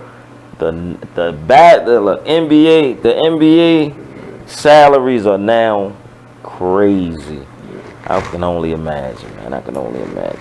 Hopefully, I'll get to hit some NBA games this year. I ain't get to none this past year. Soon though. Oh, my fault. There you go. But wait a minute. Don't text. Call us. Don't text me. 410-702-5657 is the number. What was a good game that you seen when we was in high school? What was like some of the good games you thought that you seen when y'all in late. I'm trying to think.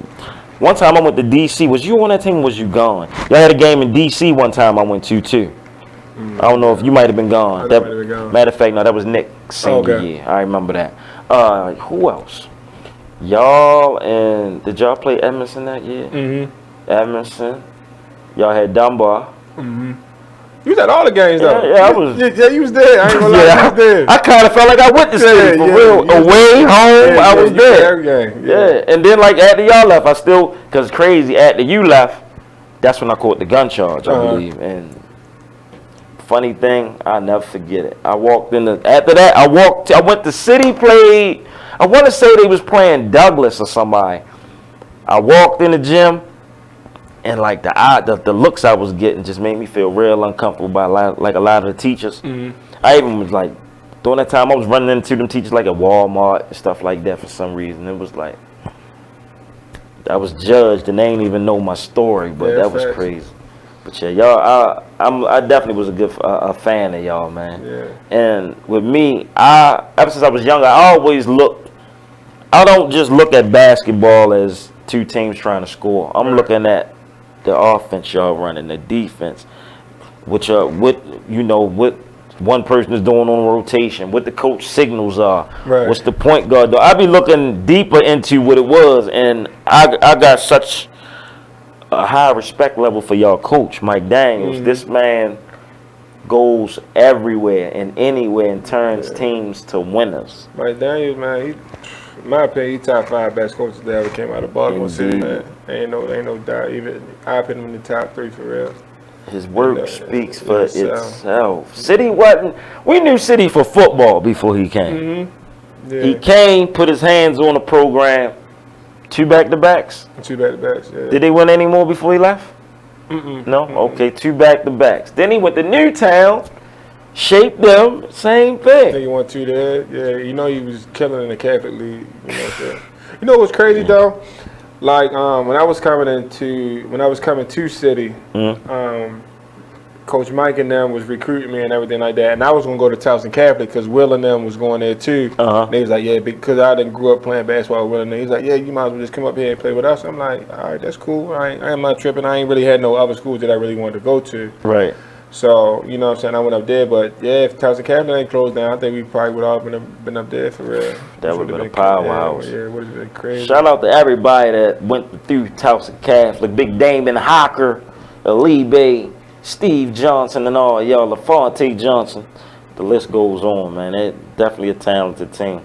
Now it seems like, I know Towson Catholic was a powerhouse, but it seems like now Mount St. Joe, of course St. Francis, but St. Francis and Mount St. Joe seem to be the powerhouses. Right. That's crazy. How times are changing. Yeah, man. I'm telling you, man. It's a wave that's coming through, man. It's about to be like crazy for Baltimore. Like the wave is about to come through. It's about to be crazy. It's about to be just like how it probably was back in like what, the early '90s, '80s, like that. I was thick like that. I think it's gonna come like that. Them games. Yeah. Man, I remember being a little kid going to watch Sam Cassell play up the dome, man. Like, I ain't know, come to find out later on, that's my cousin, but that was like a thing for us. We a hoop. But when they come, with Sam Cassell, Ringo, and all of them, we up there. Mm-hmm. Fast forward to Stink Nut, and a lot of people have blessed the dome that we've definitely Used to go see when I used to live around that way, man. That basketball seems like, I guess it was just a way of life for a lot of us. Yeah, it was. That's all we got for real. And it's a brotherhood. It's like, even like, you know, I feel like being from Baltimore, it's either like you hoop, you play football, or like you trap, you know what I'm saying? Unless you like really like on your stuff and like with school stuff like that, it's nothing else you really gonna It's be no able in to between. do. You're right. And no in between for real. Like, I ain't look at it like that. Or you doing both, you know what I'm saying? Because you know we a hustling city, but like, it's either or, you know what I mean? It's sad to say it, but that's what it is, because you know our opportunities is real slim here. Real slim. That's why we're a city like no other. Facts. That's crazy. When Xavier's in Ohio, right? Yeah. How was it up there? Ohio? Yeah. I liked Ohio. It was cool up there. It was cool up there. The people were cool. The food was amazing up there. They was real big on barbecue up there. But yeah, Ohio was cool. It was just different from Baltimore. It's a little hood though. It's a little hood up in Cincinnati too. Yeah. It's a little hood, but yeah. I've been to Cincinnati. I went to Cincinnati, Dayton, but one thing I would never forget, my little brother was locked up in Fed prison in Elkton, Ohio. So me and my father get up there. We staying 2 days. I'm in the hotel board. I hook up with another dude from New Jersey. We just on some, what's up? Right. Your car got, we drove our joint. We ain't got no navigation. Yo had a rental with navigation. Fuck it, let's go. We hit the town. We go to this club. Number one, you know neither one of us is from there. We just totally different. We in there. The Caucasians loving us. Loving us. We get outside. We try and holler, you know, try and find something to do. So we holler at white girls, whatever. They act like they ain't know us. A dude pulled up to us, was like, look, I don't know if you know where you at, but I know you're not from here. You might want to go where you from. Man, yo looked at each other. We ain't no whores at all, but that was our cue. We said, you know what? I ain't trying to be put on the cross or none of that, but that was real. Elkton was real racist, man. I ain't like that, but Cincinnati was cool. Yeah, Cincinnati was cool. Cincinnati's chill. And they say too. They love our accent. Say dog. Say dog. Everybody love our accent for real. It's just different. It's unique, man. Unique, yeah, man. We just unique in general, so. I think, you know, with us though, we can go anywhere. Coach Rowland, what's going on? What's up? Oh, Tick on here, Sean on here. Oh, tell us what's up. Said what's up, man. Y'all can call us up, 410-702-5657, or hit my personal phone, 443-805-0523. Y'all want to call us up. Andre Crockett, one of the best that ever did it. David Charles, what's going on, Miss Jackson? We thank y'all, Victor Brown, for joining us today, man. We appreciate it. So, let me ask you, basketball. Did you ever think that the round ball would create so many opportunities for you? I knew it would do good for me for real. I knew it would get me to where I needed to be, but I never thought it would take me across the world and stuff like that, and to network and meet so many different people and be involved and indulge in so many different types of cultures, man. It's just like ridiculous, man. But it's a blessing because, you know, being 28 from Baltimore City, man, a lot of people don't make it. So me to be able to travel the world and to do things and to do something that I love to do, and that was my, you know, my vehicle to get there, is a blessing at the end of the day. I think, man, please do me a favor, man. Please educate these guys or talk to them about that.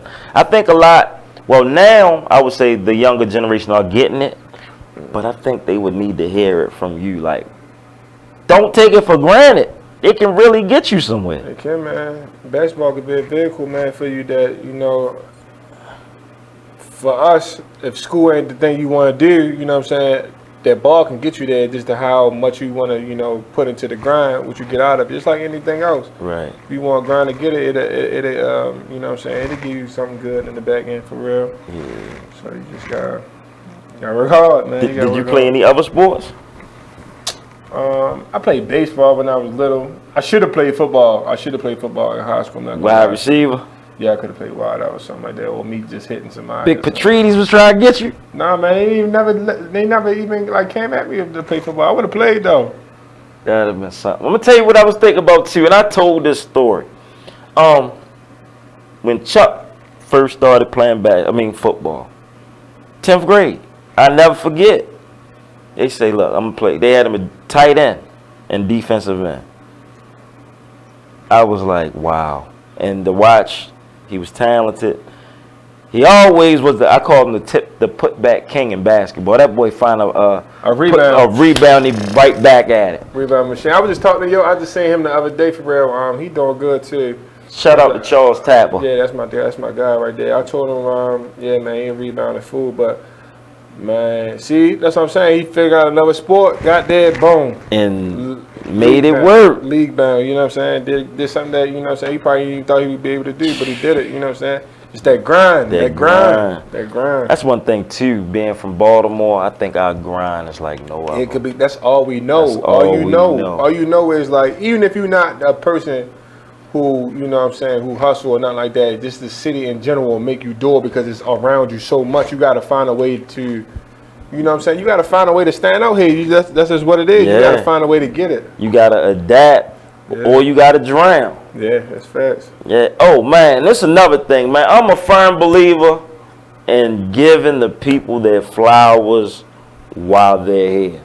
I see my Upton coach right here, Mr. Coach Rowland. I spent many summer days with that man.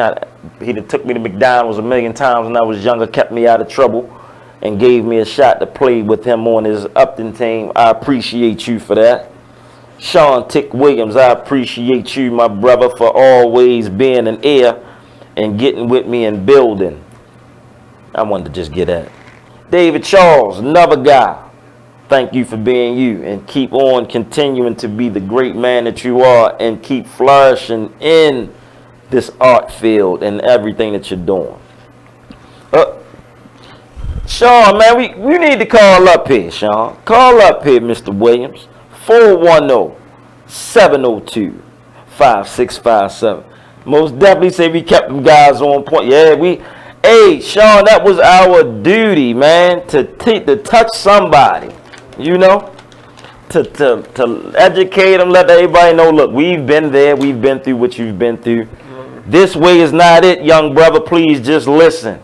And you see, we ain't lie to y'all. I ain't gonna lie.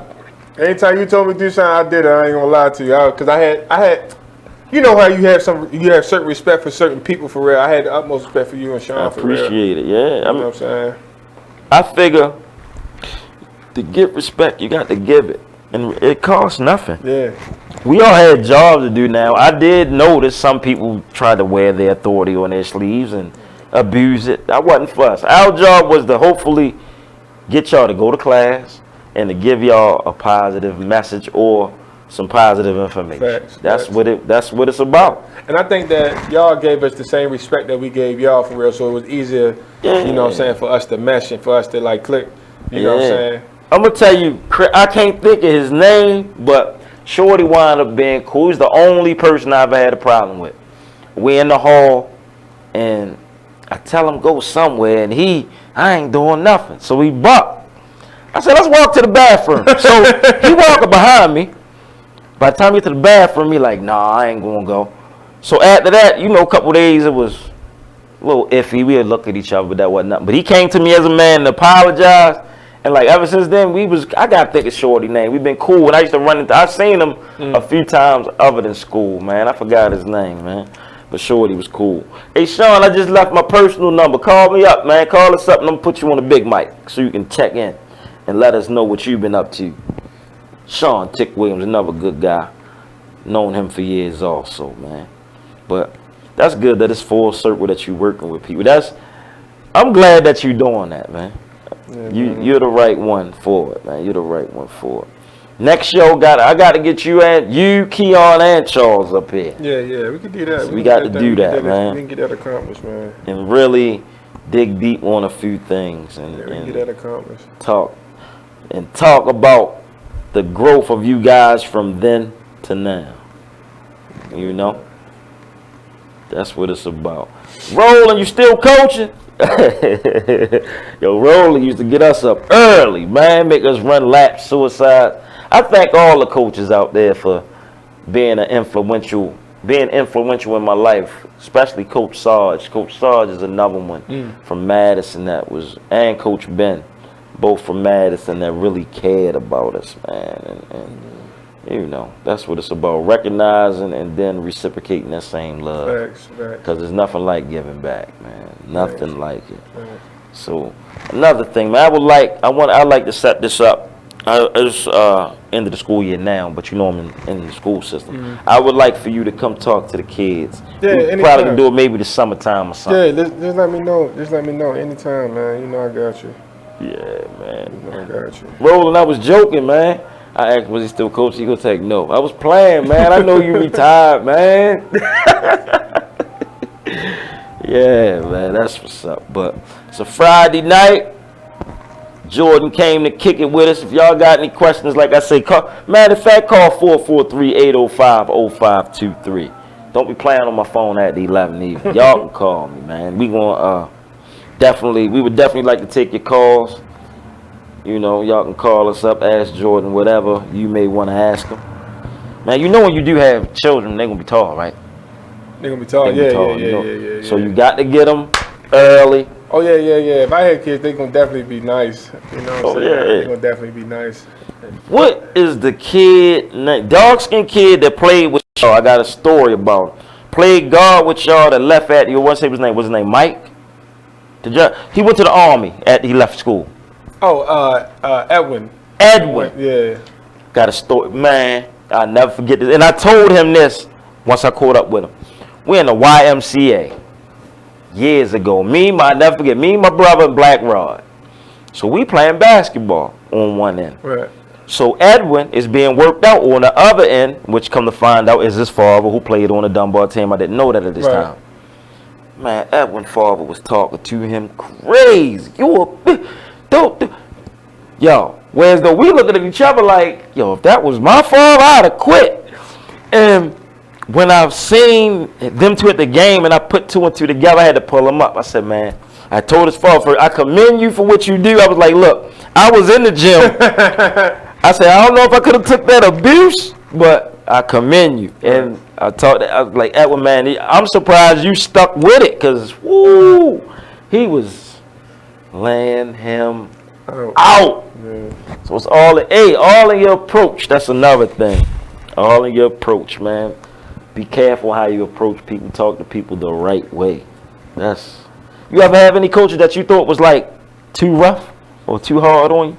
No, for real. Because I knew at the end of the day they was trying to get something out of you. You know what I'm saying? So I feel like when they talk to you and stuff like that, it's not what they saying. It's like what are you getting out of it? You know what I'm saying? What's the meaning behind what they're saying? You know what I'm saying? It's articulated in the way that they best, you know what I'm saying, said for real. But no, I don't think I never had a coach that was like too rough on me or nothing like that. I feel like all my coaches helped me in some type of way, shape, or form for real. Yeah, that's good. That's good. So, you know, you got some that can't take it.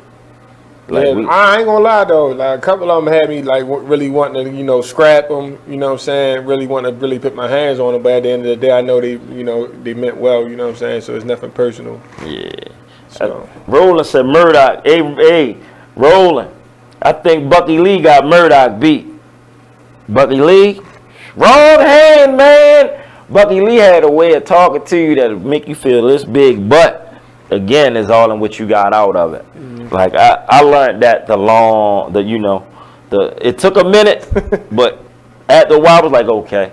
From coming from a Mr. Ben, like Mr. Ben and Sarge were more like, their approach was different. They would get their message across, but it would be cool, calm. Bucky Lee was, what? Yeah. Like, yo, it'd be a fast break. If you on the right hand side, and let's say you might be left handed, you shoot it with the left hand, even if you get the bucket, be on you. You out. Wrong hand, man, and it wasn't nothing but just to get you to be better, man. That's how that's how my man Coach Corbett was down. Oh yeah, shouts out to Mr. Corbett, man. That's my guy. I seen it the other day, but Corbett would do it he would talk to you in a way that, you know, he wouldn't be too loud, but he'd talk to you and you knew like he meant what he said for real, and they'd be right then and there. Shout out to him. I ain't gonna lie, one of the craziest moments that I ever did in basketball when I was playing with when I was playing down there when I was younger. We went on a tournament, and like we messed up for real. And he just pointed to the floor, and everybody had to get down and do push-ups. People was looking at us crazy. Yeah. At timeout, he would call timeout sometimes, like y'all do push-ups, but it was like he was getting towards like the discipline aspect, like yo, do what I say, and we would be fine. You know what I'm saying? And we was good. Like if you ain't want to do push-ups, you had to just do right. You know what I'm saying? Do what you supposed to do. So yeah, it was all in your approach. Yeah, that's what's up, man. But yeah, I've had many battles with him when I was assistant coach at Calverton. He was coaching over Mount Royal. Like we go back to back when Mello was playing with Mount Royal. We played against them. Coach Corbett, I ain't gonna lie, Coach Corbett to go to. I'm not gonna lie, in the basketball world. Definitely. Shouts out to him, man. Me too, so. Got to reach out to Corbett, man. I ain't seen him in a minute. Yeah. That's another. Excuse me. Got to get a coaches. I like to get a few coaches up here. Excuse me, that's that tuna fish. I apologize. God damn. That's all right. But yeah, man. Coach Corbett, Coach Rowland, and everybody else, man. We thank y'all, man. I definitely thank y'all, because back then, how I was living, I ain't know whether I was coming or going. And the crazy thing was, I started playing, even though basketball ran in my family, I started playing basketball by mistake. And that kept me out of a lot of trouble, man. Like I said, man, basketball, man, because you even go to that court, you can hit that strip, you know what I mean? You ain't no, well, you could be in the house. Yeah. And for us, you know, being in the house ain't where it's at, you know what I mean? Oh, hell no. You know, we want to get out and see something. I remember the trips to Philly during the winter ball season. We used to do that, and I played with Madison and Upton. We used to have a ball, man. It seemed like the camaraderie and the brotherhood, like, it's crazy. I was in a gas station, I say about a month ago, on Bel Air Road. Back when I played 8-10 for Madison. No, Roland. We was playing with Roland. 13 under, 12 under. Dude name was Harvey. Harvey winds up fighting somebody, and they stripped him. I think they had it on tape. I don't know if somebody recorded or what, but I ran into Yo at the gas station. Now, we caught up with each other on social media, but you know what? This how he introduced himself. Yo, Ty, it's Harvey. Remember? I was fighting out Philly. I was like, yo, I know who you are, man. What's up? Like, it just be crazy, like, certain situations, you know, describe you. Right. But we got to go to a break. Hustle Books, basketball is success. That's right. Hey, we will be right back. Don't go nowhere, man. This is It Is What It Is Radio.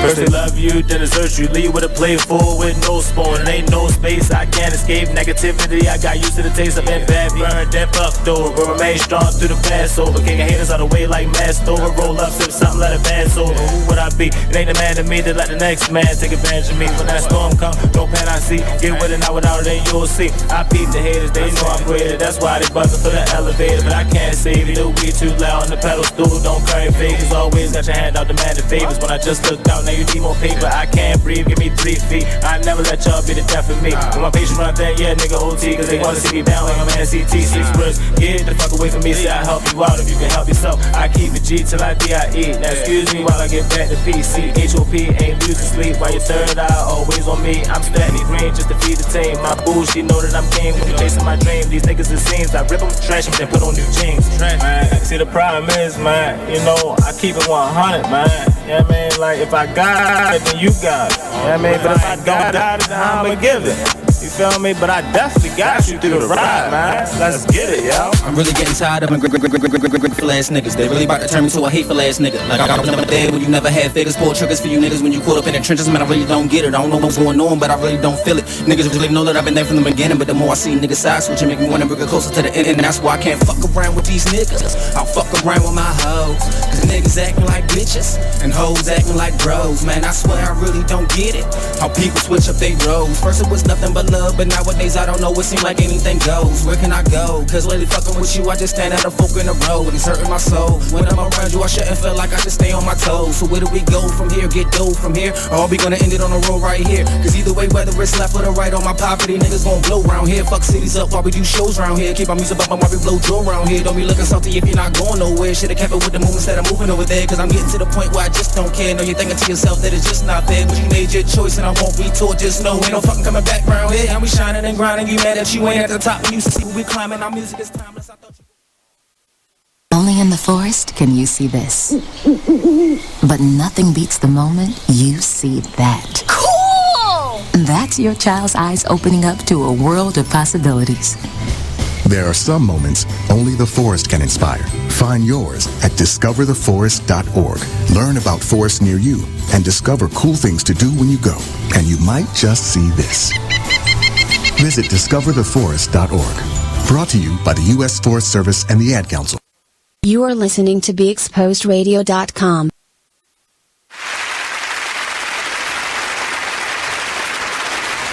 Nobody called me yet. I guess y'all ain't want to rap to us. This is the last segment of It Is What It Is Radio.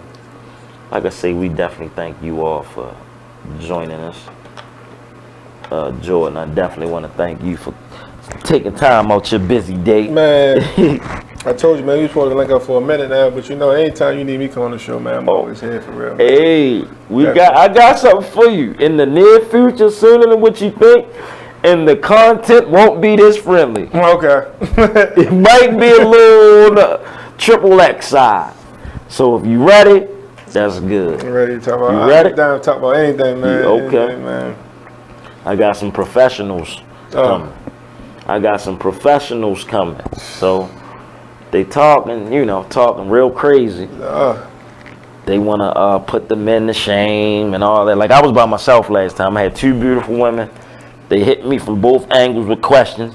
I'm doing the best that I could. I said, you know what? I think I won that bout, but just in all fairness, I'm going to invite y'all back. But I'm going to have some backup just in case. They said, okay. We agreed for next week, and that's what we doing.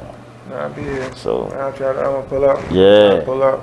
So y'all hear that? Matter of fact, what I should do is call one of them right now. That's what I should do. And see what they talk about. But let me see. Let me see if I can get a hold of somebody. We gonna see real quick. See if we can get it a little feisty for next week, because next week it is going down. It's gonna be the adult show, and I hope that everybody tune in, because we gonna get loose. I might even try to get a few little fruits or something up here and get them to demonstrate. I'm trying to do something. We're going to have fun. That's what it's about, having fun. We're not going to offend nobody. We're not going to disrespect nobody. It's going to be all in fun, adult fun. Oh, yeah. So make sure y'all tune in next week at 9 p.m. 9 p.m. on the dot to 11. I will not be late next week. So that's what we got coming up. Who you got winning the finals? I'm going to give you... Golden State is going to win, but I think it's fixed for the simple fact, to me, Milwaukee's a better team than Toronto. Toronto's talented. Milwaukee jumped up with the big lead, but once they jumped up with the lead, this is what I said. I said Toronto will win, not because they're the better team, but because they're the bigger market. It's about dollar bills. That's just what I think. You got Drake backing you, one. Milwaukee's a doll city, two. They got the second, maybe third best player in the league on their team. They've done a damn good job. To me, they're clearly better than the Raptors, but they fall short. Nah. And I'm going to say this. How I watch the game now, it's different. It's more of an opportunity game now. Right. Swing, hit the open three. It's like it's designed versus competing. Right. What you think? I think I just think that the game in general just changed, and like I feel like now if it's not a three or a dunk, it's like the in between game is just non-existent. It's gone. It's just non-existent. And, you know, we grew up shooting the mid range. Exactly. But we know we got all the numbers and the analytics and stuff like that telling like, well, you might as well shoot a three or get a layup. You know what I'm saying? The in between shot don't really make no difference. It don't. But I think that realistically, I think that Golden State is going to win it. But my choice is I want your peoples. Shout them out. That's my girl Sonya. Okay. That's my girl. What's up? What's up, Sonya? Yeah, she calling from New Zealand. Yeah, that's my girl. Shouts out to Sony. I don't want to pronounce your last name because I don't know it. And Tasha Marbles. Okay, shouts out to y'all checking in from New Zealand. Make sure y'all check in every Sunday. That's what's up. That's what's up. Yeah. But I'm sorry, I ain't mean to interrupt. Yeah, but the game is different. But I think Toronto got a chance though. They played good last night. They did. I'm not gonna lie. They did. played good. They you know did. what I'm saying? They just played. I feel like when you playing against a team like them, you gotta just play phenomenal defense because you like outscoring them ain't gonna be.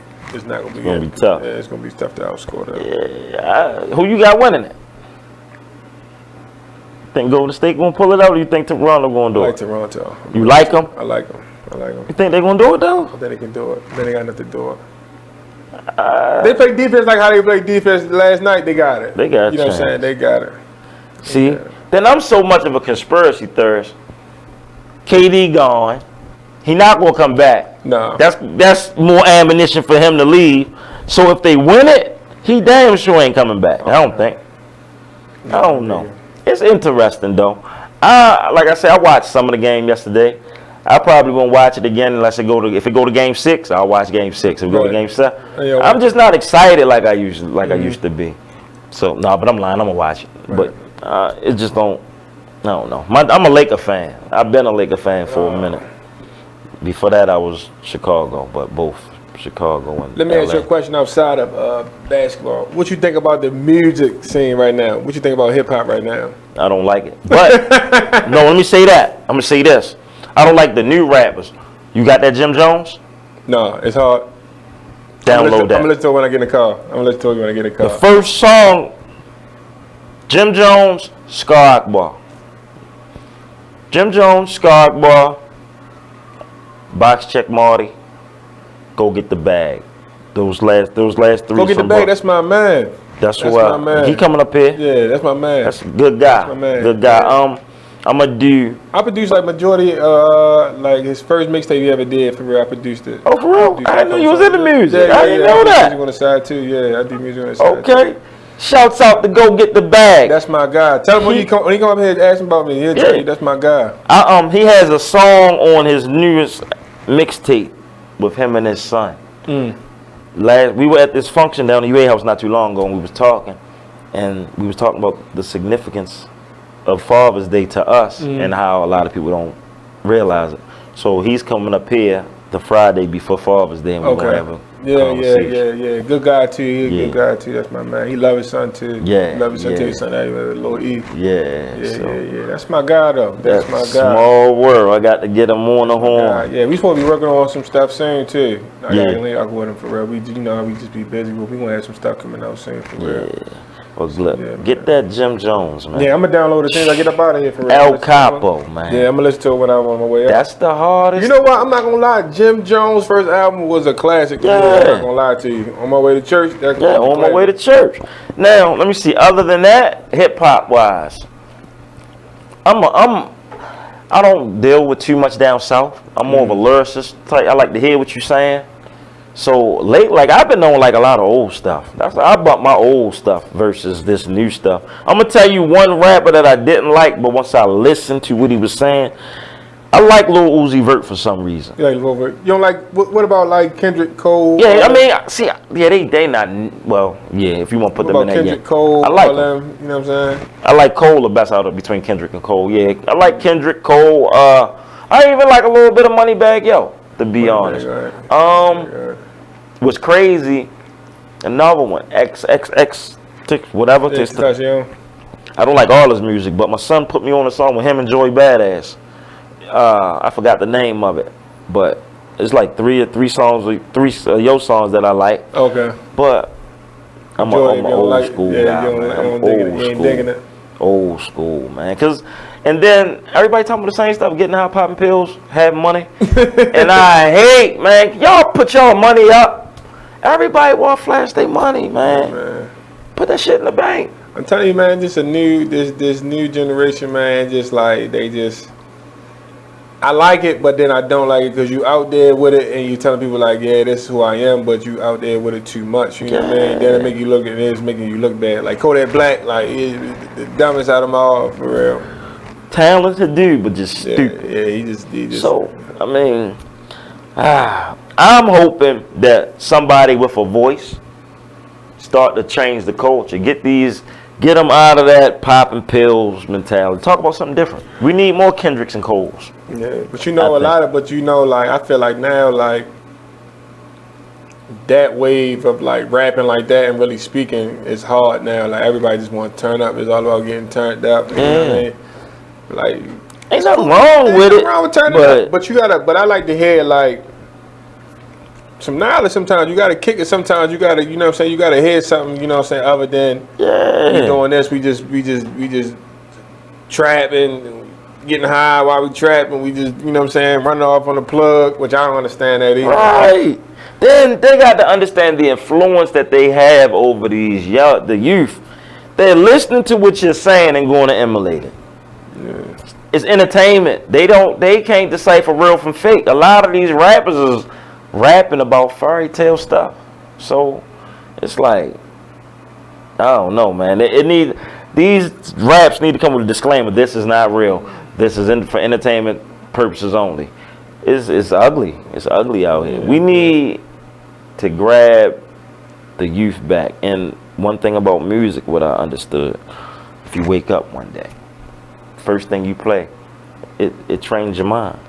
Like with me, I don't know if I'm tired, I put some DMX or some Young Jeezy on. Well, Jeezy gonna make me want to sell drugs, but it's just something to get hyped. It's gonna get you right. Yeah, like because I listen to trap music every day. Yeah, yeah. Because it get me to where I need to be. Yeah. That day it's gonna get me motivated. It's gonna get me going. Yeah. But then some days I throw on some gospel. You know what I'm saying? I throw on some gospel music and really get my mind. Get your mind right. Get my mind right, or you know what I'm saying? I throw on some R&B just to like just wind down and get my night down. You know mellow what I'm out. saying? Yeah, you know what I'm saying? It just depends. Music plays on your psyche. Like, I ain't gonna get too deep into it, but it's certain drum patterns and horns that play on your mind.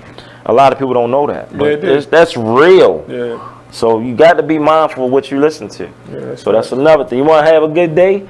Put on some nice music. You want to calm down, jazz, R&B. You can't trap yourself all. You can't put trap music on all the time. No, but it does get me through. Yeah, So it gets you through the day. It gets your day started, but you can't go do it all day for real. Cause it get too repetitive for me. Right, man. But yeah, music is important though. It's definitely important. So I'm laid off. What I want though, I just want my rappers from here to blow up, man. Some of them. I'm telling you, man. I'm telling you, man. It's on its way because we got something special, man. We got a lot of cats out here who really doing it on the low that we don't really know about. Yeah. We just want to wait up. My man Takeo. Takeo Bang. Oh yeah, that's my guy. That's my guy right there. Him and the whole 28 crew. My man YG Beats. He got one of the top songs in the country. Okay. Obituary with Shorty. I ain't down with that. You ain't never heard that? Yeah, put me on. Yeah, I sent it to you today. Yeah, my man Mills Douglas and all of them, they getting in there. Mills Douglas, okay. Yeah, producer, all of them producers. So they going, it's coming, man. I feel like it's on the rise to Baltimore. But I feel like the only thing with us is that, you know, and I don't know why it's like that. I think it's coming around more now. Is just that the reason why places like Atlanta, Cali, and you know, like somewhat like New York. Dudes put each other on. They support each other. You know what I'm saying? They push each other. You know what I'm saying? They work together. They do everything they can do to get everybody on because they know, like, once my man is on, once the dude I'm on the song with is on, I can get on. Get on, right. Other people can hear me, so it's like everybody just pushing each other. That's why Atlanta been winning for what? The last what? Woo! Since the 90s. For real. Man, since the 90s. Atlanta been killing it. The South has just been killing it because they come from that club like. You know, back in the day, they wasn't really feeling it, so we had to all work together to get our music out there. So that's why they pushing it. So I feel like, and they help each other. So I feel like for Baltimore, we just gotta just back each other. You know what I'm saying? We just gotta back each other. Everybody put each other on, and then we be straight. You think we ever will get to that though? I don't see why not. I mean, I'll give you a prime example, right? Look at Chicago. You know what I'm saying? When that whole little wave, when Chief Keef and all them came out, you know what I'm saying? They just all came out at the same time, and they was all supporting each other. And they blew the whole Chicago up. Now you got rappers like Lil Durk coming out, Famous Dex. Yeah. You know, a whole bunch of different rappers, Chance the Rapper and all them. So. Yeah, man. Hey, sticking together is the key to it all. But before we get out of here, I just think that with us, we're so caught up in us not wanting to be better than we can get on a song, but he not gonna be better than me. It's like I think people got a fear of people getting better than them. I mean, that's what happened. That's his life. Yeah, they just need to suck it up, man. Learn to work together. When y'all click up, like if all these Baltimore rappers was to get together and stick together and support each other, it'd be hard to stop us. We got Lokes, we got Scar Akbar, we got the Tick Coat Bangs, we got everybody. Lil Izzy, Lil Izzy, YGG Tech, Young Milk, Young Moose. Yeah, Moose. Yeah, a lot of people. We gotta get it together, man. Not just 2 and 3. Everybody, y'all need to come to a round table and push everybody, man. Thanks. That's what it is. But any last shout outs before we get out of here? Oh man, shout out to my mother, my father, all my guys for real, Team Thrill. I mean, everybody, man. Shout out to Baltimore, man, and especially, man, shout out to you, bro, for even putting me on, man. I really appreciate it. It's not your first. Anytime you need me on here, man, just let me know how I come through. You feel me? I got you. Oh my God, man. Hey, let the people know how to get to you on social media. Social media, Instagram is Zone15, ZONE15. Facebook, Jordan Latham. Snapchat, Jordan LA15.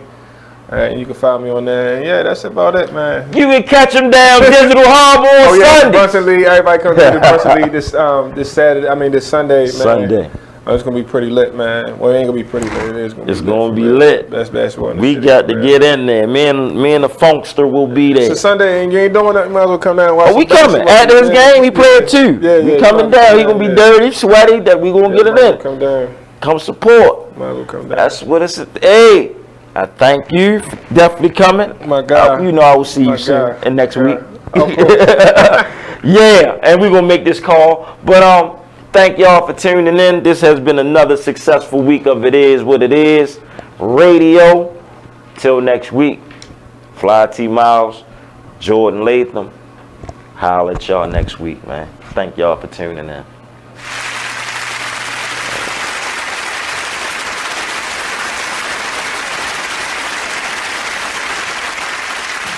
And we're back with more Cheryl Underwood Radio. Thank you, super producer. Hey, the phone lines are open to you, 1-855-Cheryl1, or you can email us at CherylUnderwoodRadio.com. Don't forget, get the World According to Cheryl, the podcast, Cheryl Underwood Radio. And a lot of my Twitter followers are saying that they listen to the podcast. And